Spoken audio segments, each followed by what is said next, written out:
This demonstration gives a high-level overview of the features in the tool platform at Vennovation Software.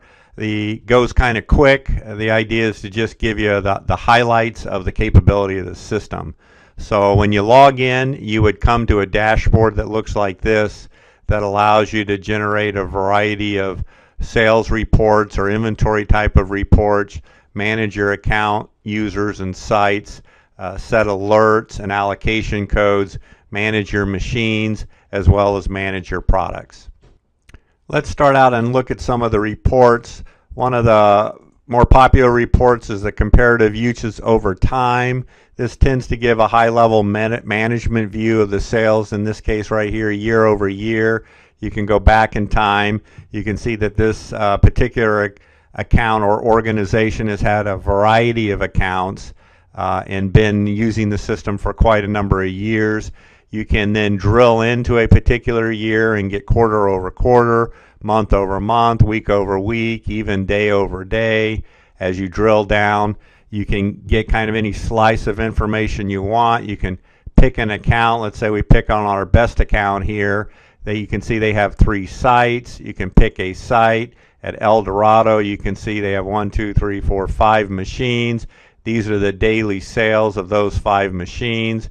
You can pick a machine and you can see the sales of each selection out of that machine by day, or go back up to the weeks view, the months view, quarter view, the year view. You can slice the data. Since it's a database, you can go in and out of the data a variety of different ways.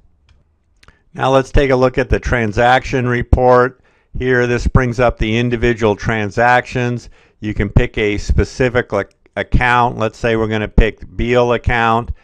You can pick a date range. Let's say we pick a date range for last year. Bring up that report. This will bring up the individual transactions for the Beal account for last year. You can see the transactions are date and time stamped. They give you the site and the location of the machine, the name of the employee that dispensed the item, as well as, in this case, a variety of allocation codes. Here's an access code that's been assigned to that employee, their department number that's been signed, and then they also have a job code that gets entered at each of the for each transaction that an employee does. You can customize the columns of this report by picking any of these. You can click here, regenerate the report, and it'll give you the names and the allocation codes. So you can see that this employee was limited access in the lathe department. This one's in the tool room department, CNC department, and then the specific job number that they've assigned. Let's take a look at the machines. If you go to Machine, Manage Machines, and do a search, it'll bring up all of the machines in your system. So you can see that this is a machine, and then the lockers themselves are flagged. If you bring up one of these machines, then you can see the planogram that's been set there, and then various fields that you fill in here, giving you the current inventory of that particular item, the maximum depth of the spiral, what you want to refill to, the refill information that when you get down to 4, I want to refill to 12. You don't necessarily, if it's at 6 or 7 or something, you may not want to refill. And then an alert number that once it gets down to 2 or whatever number you say you put in here, that emails are going to start going out that says, look, I'm critically low and about to run out on a particular item in this machine. Now let's see how alerts are sent out, or emails are sent out for various conditions. You can go to Manage Alert Routing. You can see this organization has all kinds of emails being sent out as different conditions are met. Let's take a look at a specific alert. Here you can see that alerts can be set on an account-wide basis, or a site basis, or an individual machine basis. A lot of times alerts are set up, say, on an individual machine, and a local sales rep is sent that alert so that they can immediately respond to the machines in their territory or ones that they're overlooking. These are various conditions here that can be met and that when any of these conditions are met, an alert or an email will be sent out. Popular ones are bin critical, meaning I'm running low on inventory, or bin low. Heartbeat is popular. That means the machine's not checking in, I lost internet. There's also alerts for items dispensed. Say I have a high value item here that's in a locker or something, and I want to know every time this item or even a collection of items are dispensed, I want an email sent to me saying that that item's been taken out of a locker or vended from a coil. Items not dispensed, you can generate alerts here, say every 14 days I've got an item or a range of items that have not been dispensed. Then I want to know about it because either the account has got another supplier for that item, or maybe the coil's not working, there's some issue with the machine itself, or they're simply not using it anymore and I don't need to stock it in the machine anymore.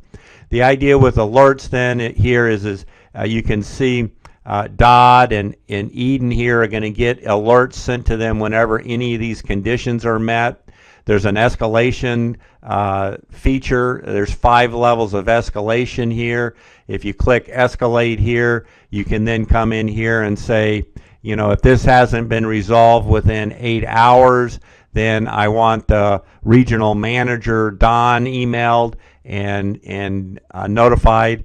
You can escalate further. Say if this hasn't been taken care of within 24 hours, then I want the regional manager notified, say Dell, and if that's not been met within 48 hours, then I actually want, say, our president, Dino, emailed. And so the alerts are a way of being a proactive organization and responding to problems, because if they're not resolved, the idea is to get them resolved before the account is calling you. So the system notifies you before the account is on the phone.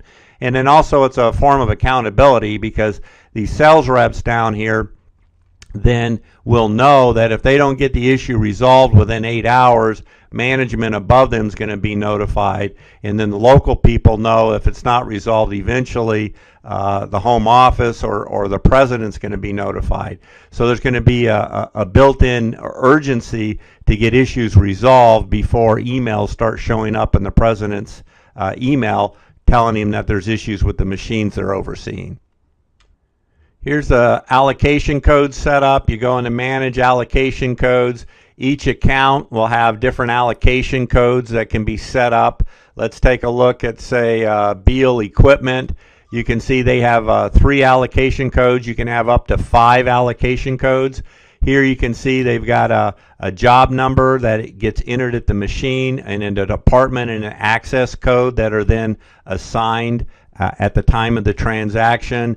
They have 3 different languages, English, Spanish, and French. Our translations are not necessarily very good, so that the prompts that are given can be done in a different language. You can drill into one of these and say, here you can see all of the employees and all of the departments that they have signed up.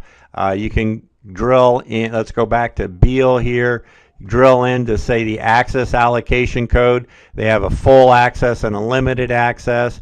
If you go into the full access product restrictions, you can see that they can vend anything and everything out of that machine. And if you take a look at the limited access product restrictions, here you can see these particular items here, they cannot dispense at all. So employees assigned to this this limited access group cannot vend these items. This particular item, they are only allowed to vend 2 per shift. This one's 4 per week, 1 per month. This one they can vend as many as they want. These are, you know, easy to change. I can turn these off and say that they're not allowed to vend those, or I can say this one I want them to vend and I want them to be able to get 3 in a given day, say. So that's how product restrictions and allocation codes are set up at the various account level.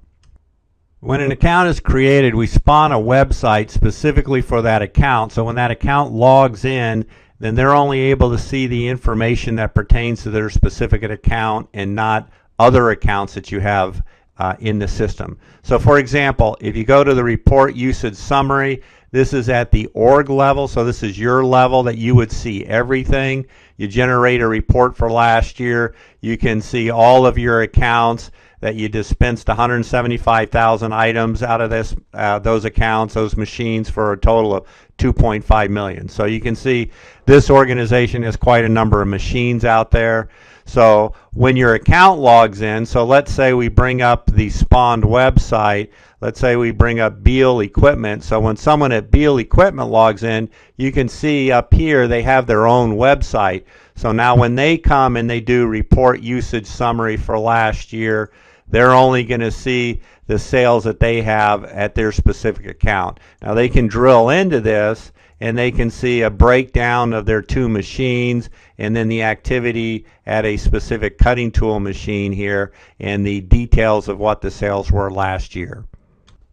That's a quick high-level overview. Of course, there's a lot more things that you can do. There's reports for showing inventory consumption. Your account many times uses this report to compare against the invoices that you send in. There's reports for PAR optimization, item turnover, so to help you identify what the optimal PAR levels are so you don't have inventory sitting there needlessly, money out in the field.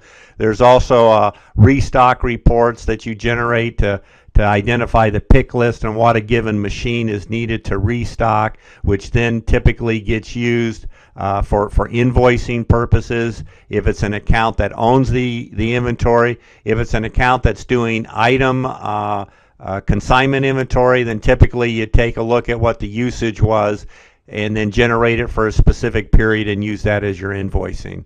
So of course, if you got any questions, please feel free to give us a call.